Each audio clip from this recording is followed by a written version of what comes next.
Yo guys, what is up? Welcome back to my channel. Today we are going to be doing something a little bit weird. It's like the first time I'm doing this. I'm going to see if I like to do it. But it's a XFL Battlehawks recap.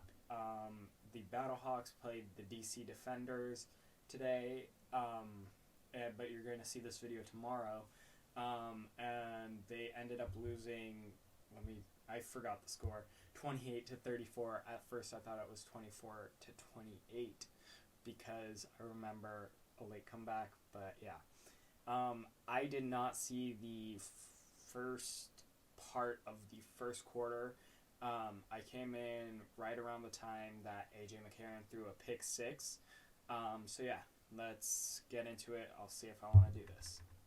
So DC and St. Louis, they both came into this game. They were both tied for the lead in the division, both at a 2-0 record. So whoever wins the game will have control of the division going into week 3. I thought this was a very winnable game for the Battlehawks. I do remember playing DC. St. Louis, it was one of their only losses. I think they also lost to Houston in the 2020 season, although that was a completely different team.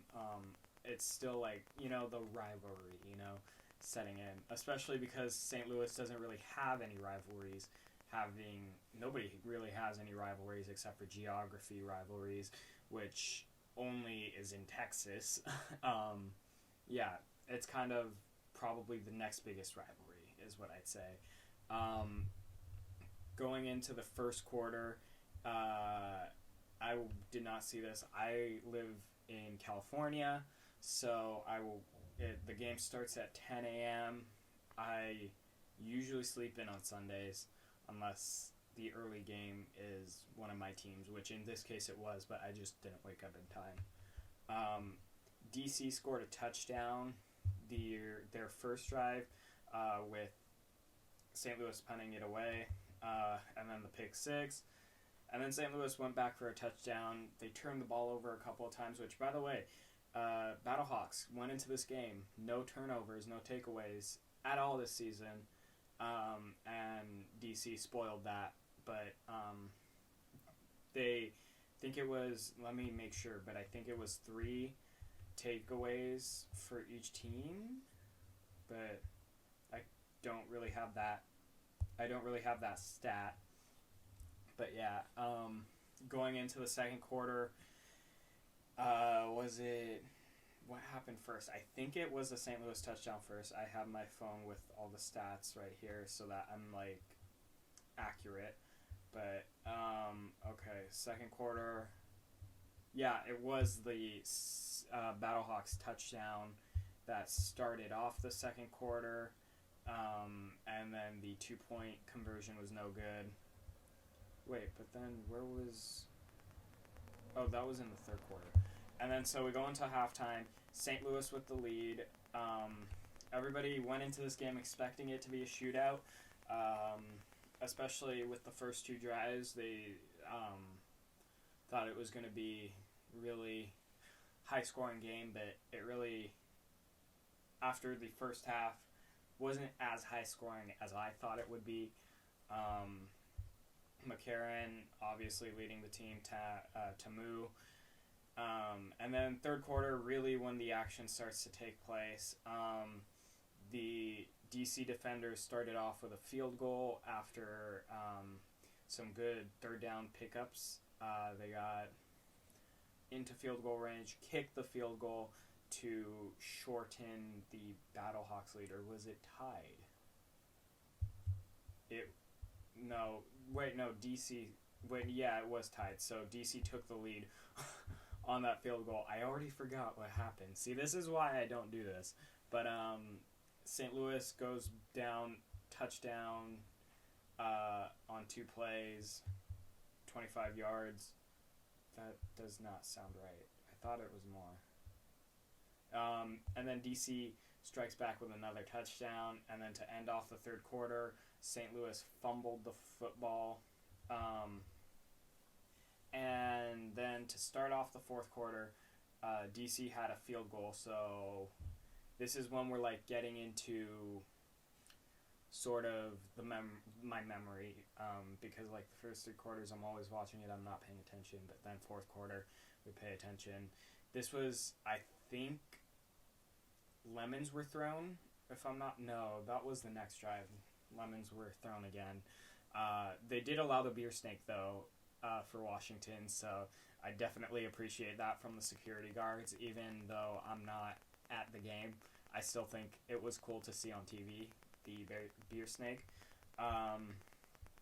And then the Battlehawks had to punt, and then DC had a touchdown. So this DC touchdown was when I believe they started throwing lemons. I forgot for what. I think it was... Well, I don't really know because DC didn't really get anything bad against them. I just think it was just a fan reaction. Throw lemons. Players were sidelined for like a minute while they cleaned that up. I thought that was funny. The 2-point conversion was no good though, and St. Louis marches down the field. It's 4th and 1. I remember this. AJ McCarron throws it.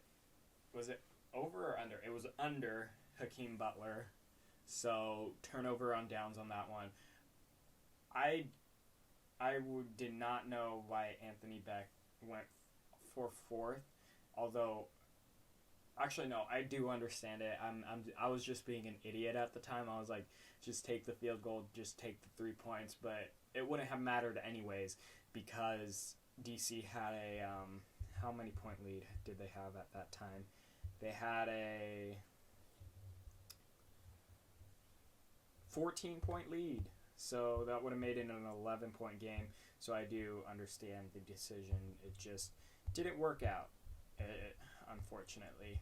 And then the DC punted, and St. Louis marched down again. AJ McCarron at the goal line threw a pass. Kind of reminds me of the Seahawks, and they were 4th and 6 on the DC 33. Was intercepted at the goal line, and this is when we all thought it was over. I always watched till the end of the game. What just happened right now was the Houston-San Antonio game. I watched till the end of the game, even though it was kind of over after the 2-minute warning, when the Houston Roughnecks got a first down pass to end the game, but still watch it till the end. That's a rant. Anyways, Tamu tried rushing it up to get into territory to where DC can kneel the ball. He fumbled the football. St. Louis recovered. Touchdown by St. Louis. AJ McCarron to Mitchell for 2 yards, and the 2-point conversion was good. I wanted 1-point conversion. I didn't want to like roll our dice or anything to set up. I wanted to just have just 2 1-point conversions to get it done with. But the 2-point conversion was smart. It was good. And this is the main part of the game that I remembered, at least, especially because it was the final play. It was a turnover on downs, is what the website called it. I remember this as the 4th and 15. I remember week 1, I was with my friend in San Jose, and I saw the end of the game at a Starbucks because we were just hanging out in the park for week 1. So I didn't watch the game until the final 2 minutes, which coincidentally was the most exciting part of that San Antonio Brahma St. Louis Battlehawks game. But they went for the 4th and 15. They got it. I thought that there could be some sort of replication. Nope. AJ McCarron got sacked, and that ended the game, but not without a fight. A fight broke out. Benches cleared. They saw Coach Beck trying to get the players back. It was Hill going after some dude, 47 from DC. Both were disqualified. DC kneels. So my overall thoughts of the game were that it was going to be a good game. I really thought that St. Louis was going to come up, especially when St. Louis got that touchdown to make it a one-score game. I was like, okay, this has happened 2 times before. Will it happen a third? I thought so. It didn't. DC playing really great. I think that these 2 teams are going to be the playoff teams from the Eastern Conference. And Northern Conference. I do think that these 2 teams are going to be the playoff teams from the Northern Conference, especially when you see that the next best team is Seattle, a team that DC beat in Week 1 and St. Louis beat in Week 2. No competition there. They are a pretty good team, though. I do like Danucci. And then Vegas Vipers just dropping the ball as they did when they were in Tampa. They did also drop the ball as the Tampa franchise, and they did this year. It's only 3 games in.